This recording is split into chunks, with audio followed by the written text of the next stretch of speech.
So hello guys, kung bago pa lang, like, subscribe, comment, share, at lagay natin sa playlist sa ating YouTube channel. Okay, Jeremiah Magsayo. So, maraming salamat po sa papanood po. Kaya dito yung part 9 natin sa ating video, sa ating YouTube. At ang tips natin, ang title nating video ay Tips and Advice for Successful Life by Spiritual Life and Random Topics in Life 2025 to 2090. At yung mahaba yung kwento natin kasi successful life parang ang dami Hindi ka nakasenso lang sa isang gawain lang or isang action ng araw-araw. Kasi wala tayong pag-iisip or imagination at dumarating pa yung mga AI na umaagaw sa trabaho sa future times. Wala na. Kasi nakita nila na ang tao weak o di maasahan. May mga character, mga issue sa mga ugali.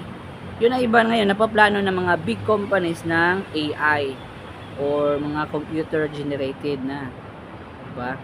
So mahirap pilian yung mga trabaho ngayon, diba? Walang katiyakan, pero alam ko ang katiyakan diyan, ang sureness ay yung morning routine mo at yung mindset natin, yung pag-iisip natin. Dapat na may alam yan, may laman yung utak natin, yung pag-iisip at yung karakter, yung pag-uugali natin. Natutunan natin yan sa school na yun lang ang bagay na hindi kaya ni AI or artificial intelligence, di ba? Sa atin ngayon wala yun lang talaga na ako sigurado ako na gaganda ang buhay natin sa lahat ng mga subscriber ko, na pagsusundin nyo lang ang advice ko guys ay ganun. Pero about naman sa successful sa pagliligaw dyan, no, mga relationship, maraming paraan para lang tayong buhay nakahintay, di ba? Nakabuka yung bibig. Ang kailangan talaga sa akin, iba lang. Iba-iba kasing tao iba-iba yung style nila Sa akin, naghihintay lang ako ng babae maggusto sa akin. At kung nakita ko may gusto sa akin, lalapitan ko yan, di ba? Hindi tayo madaling ma-discourage, di ba? Yun lang din na kailangan na maayos. Kasi yun sabi ng iba, paano ako malungkot ako parang walang nagmamahal sa atin Pero isa lang yung masasabi ko, bago tayo mahalin ng ibang tao, kailangan din na mahalin din natin yung sarili natin. Before other can love us, we must first love ourselves. Mahalin muna natin yung sarili natin. Kasi wala namang ibang magmamahal sa iyo, kundi ikaw lang. Paano yung way na mahalin mo yung sarili mo? Matulog ka ng maaga, maligo ka, kumain ng maayos, mag-exercise, di ba? Morning routine, magdasal, maglinis mo sa bahay mo, simple lang siya, di ba? Pero yet, pag hindi mo nagagawa yung simple things, small tasks of the day, di ba?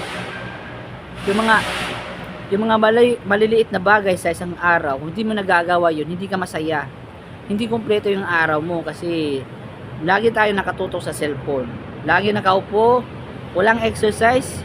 Kala nila yung trabaho ay exercise na, diba?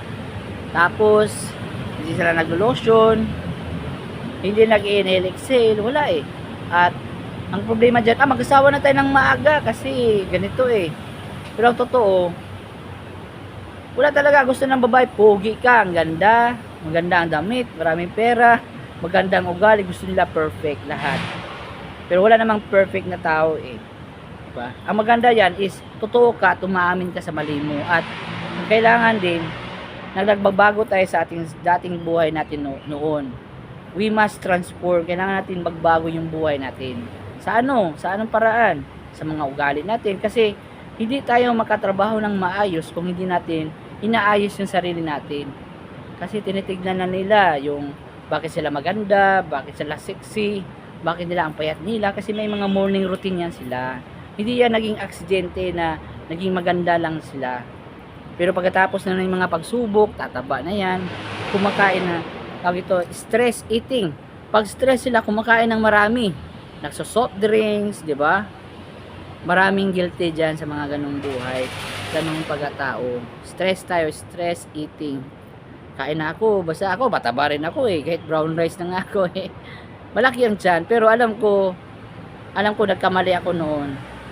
Pero yung pagkamali ko is YouTube lang nagpupo. Pero yung pag-research ko sa YouTube, kasi wala tayong kalaman Pero once nalaman ko yung mga secret ng mga yayaman, at mga successful na mga tao, doon ko naisip, mali pala yung ginagawa ko. Gusto kong yumaman, pero mali pala yung ginagawa ko. Hindi pang mayaman, pang mahirap, pang problema.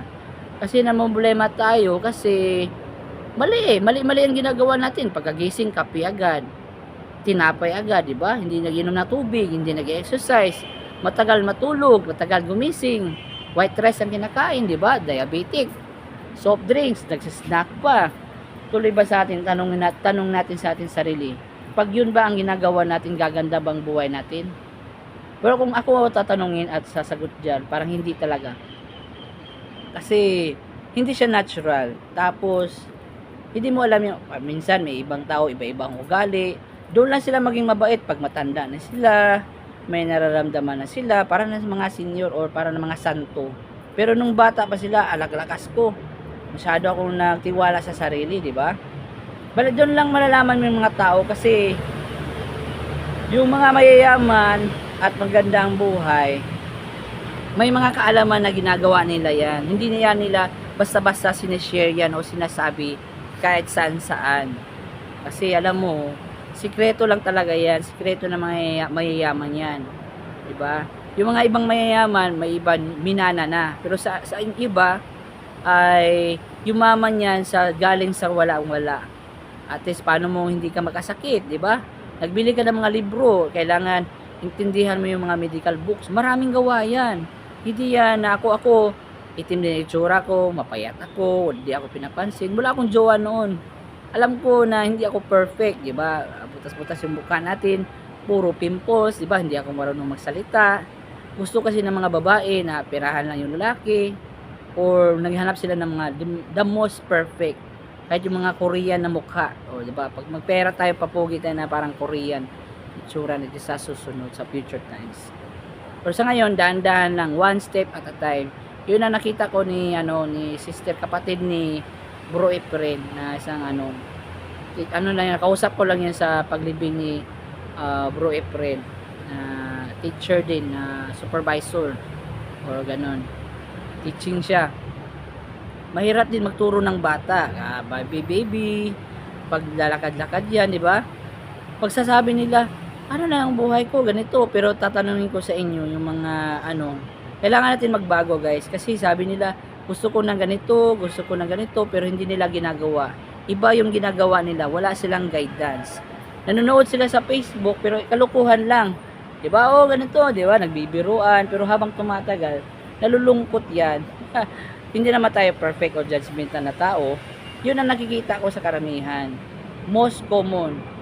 Ang alam lang nila, basta gusto ko lang, okay lang. Kasi iba-ibang mga tao iba-ibang ugali. At ang nagtuloy, nangyayari, iba-iba ang nangyayari. Walang fixed solution, walang isang fixed na gawa na masolve mo lahat. Diba? O ito brother, itong gagawin mo. Parang sabi nila, paano ako? Wala akong alam, diba? May iba kasi nagagalit ma-open sa pagsabihan na totoo. Ay kasi hindi sila totoo sa sarili nila. Hindi sila naniniwala sa totoo. Pag malalaman lang nila yan, malapit na mamatay, na nararamdaman na, may edad na. Mas maganda talaga guys, yung success, dapat simula pa yung pagkabata. Dapat nagsimula yan sa atin. At kung maging magulang ka, or tayo sa future, alam natin paano maging successful yung anak natin, or anak mo. Nagsisimula yan sa atin.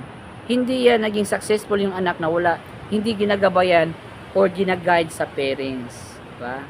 Tayo ang halimbawa, tayo ang magbibigay ng success sa anak mo natin sa future. Diba? Hindi yan may iba yumaman dahil nakasawa ng mayaman or foreigner. Diba? Pero actually, may proseso yan. May iba kasi na yung nanay, tatay, mayaman nga, pero marami silang pera, pero hindi nila naturuan ng maayos yung anak nila, 'di ba? Wala silang guidance, pera lang sa kanila, 'di ba? Kung mayroon ka ng gabay pero wala namang pera, 'di ba? Kailangan na talaga na parang marikulimlim lang. Dapat balance lang or balance. 'Yon ang buhay natin. Okay. 'Yan ang buhay ng tao, guys. Iba-iba ang proseso ng success sa buhay ng tao. Diba, may success dito sa relationship, pero hindi naman siya success sa financial. May iba naman, may pera siya at success, pero hindi naman siya successful sa kalusugan, sakit-sakit siya. Tapos may ibang tao na nandyan niya lahat sa kanya, pero hindi siya success sa socialize ng tao. Yun na ang iba, hindi nila maintindihan yung sarili nila. Ano ba dapat ko gagawin, no? Yung una ko, paano ako maging ganito? Morning daily habit routine lang. Pag gagawin mo yung isang simpleng bagay, isang oras kada araw, kada madaling araw, success ka sa lahat ng gagawin mo. Maniwala ka man sa akin o hindi, sa trabaho, sa school, o sa negosyo mo, kasi inuuna natin yung katawan natin. Yun ang source of income. Pag magkasakit ka, hindi ka tatanggapin sa trabaho, at wala kang kitang pera na paggagamitin mo or natin sa ating pangangailangan. Kasi hindi nila inalagaan yung katawan nila. Basta trabaho ng trabaho lang, wala akong paki kung ano bang iniinom ko, malusog ba ito o hindi. Kailangan natin na being responsible sa ating sarili, sa ating buhay. Kasi ang maging asenso, hindi yan aksidente. Hindi yan tsambahan. Meron talaga yung paraan or process or ways. Maingay, no? Yun talaga ng buhay, guys. Hindi yan aksidente. O yumaman lang ako kasi ganito lang ako eh. Hindi ako nakasakit kasi ganito eh. Hindi. Meron talaga yung mga mayayaman, pogi, maraming pera. Meron paraan yan.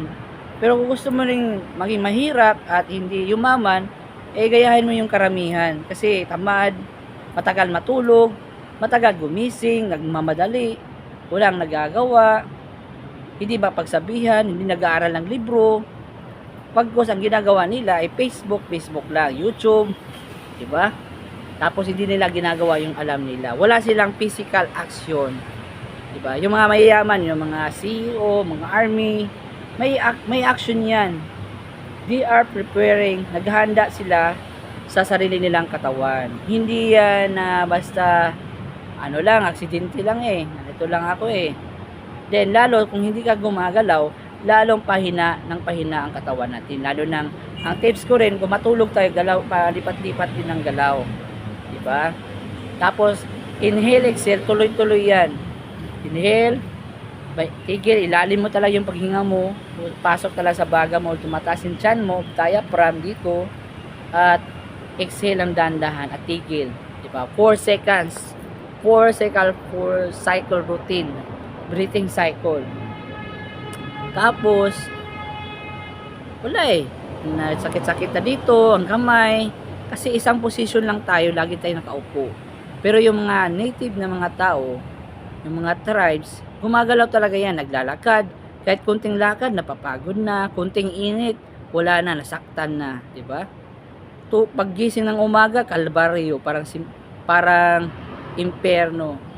Nagkape na lang ako kasi pagod ako lagi eh. Pagbabasa ng libro, ang daming dahilan. Tapos, iniisip, sarili lang, di ba? Laging tumitingin sa iba. Bakit sila mayroon, ako wala? Di ba?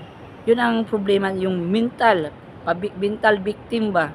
Bakit ganito ang buhay? Bakit ganitong tao? Bakit ako ganito? Tanongin natin yung sarili. Yan, tinatanong din natin, wala kang sagot na makikita. Bakit ganito ang buhay? Kailangan natin malaman ang katotohanan. Kaya kasabihan nga, we must first know the truth will set us free. Diba? Ang problema kasi, pag totoo na yan, hindi ko na gagawin yan. Bahala na si Batman, diba? Wala silang paki, diba? Then pagsabihan, nagagalit. O yan pala success mo. Ang hirap, diba? Wala, guys, ang buhay, walang success na hindi pinaghihirapan. Kailangan natin unawaan yung sarili natin, kung sino tayo, anong dapat gagawin, anong rules ng buhay, paano tayo kumita ng pera. May proseso yan. Hindi yan ng mga yumayaman, nagala-gala lang yan, nagchichicks lang doon. Bago yan gumagandang buhay nila, pinaghirapan nila yan. Inesikaso nila yung negosyo at hanap buhay nila.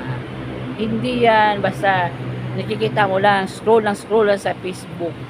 May plano yan. May pag-iisip yan. Hindi yan mahihain. Maraming talent niya na ginagawa at sinusubukan. Kasi sa atin, takot kasi magsubok. Takot na mabigo. Takot na magsugal sa buhay. Ang buhay sugal talaga eh. Kung gusto yung nanay, kapatid natin namamatay yan. Pero tayo, kailangan natin maghanda habang nagkakaedad, habang pataas ng edad natin, ay marami din pagsubok. Kailangan natin yung kamatayan ay paghandaan natin yan. Hindi basta lang nakalawraw ako ng cellphone doon, then nag-expect ka ng mansion. 'Di ba? Sabi pa sa Bible, kung anong ginawa natin, yun din na makukuha natin. Social media doon, Facebook, YouTube. Sobrang video, 'di ba? Pero yung video ko, pinanood ko rin yung video ko, analyze ko rin yung mga sinasabi ko at idea ko. Hindi lang basta sabi ng sabi lang, 'di ba? Tante na alam natin yung sinasabi natin at ginagawa natin na totoo talaga. Totoo at totoo talaga. 100% totoo. Hindi yung sugar coated, hindi siya plastic, hindi siya ganon. Importante na legit talaga. Ganon, di ba? Kasi problema sa iba, mahirap yan. Kasi ganito, ikaw lang eh. Mayaman ka ba? Bago ako maniwala sa'yo, ganun kasi. Ang daming ugali ng tao eh, iba-iba.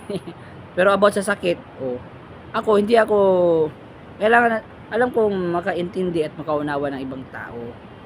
Pero kailangan din natin na baguhin yung buhay natin, kailangan din natin baguhin yung isip natin. Yung pananaw, paano ka tumingin sa buhay. Kasi hindi lahat na nakikita mo sa tao ay masaya sila. Temporary happiness lang yan. Importante is may kalaman ka. Okay? So maraming salamat sa papanood, like, subscribe, comment, share, love you all. Maraming salamat po. Maraming salamat po sa papanood at gagawin ko lahat na gagandang buhay natin, walang iwanan, walang maiiwan. Pero kung hindi sila susunod, yung ibang taong o friend mo, hindi natin sila mapipilit. Ang natin, ang magagawa natin, ang mapipilit natin, pilitin natin yung sarili natin na magbagong buhay. Kahit mahirap man sa una lang talagang mahirap, pero pag malampasan mo yan at masanayan natin yan yung morning routine, maniniwala ka isang araw maging magic yung buhay natin, may magbabago. Kasi ang iba takot lang magbago. Pero tayo, kung gusto natin na gumandang buhay natin, kailangan maganda yung katawan natin at pag-iisip at yung gagawin natin bago gagandang buhay. Mahirap naman na gusto mo na gumandang buhay pero hindi natin binago yung pag-iisip natin. So, ito lang yung video natin. Maraming salamat po guys. So, like, subscribe, comment, share. Maraming peace, love you all. Maraming salamat po. Thank you po.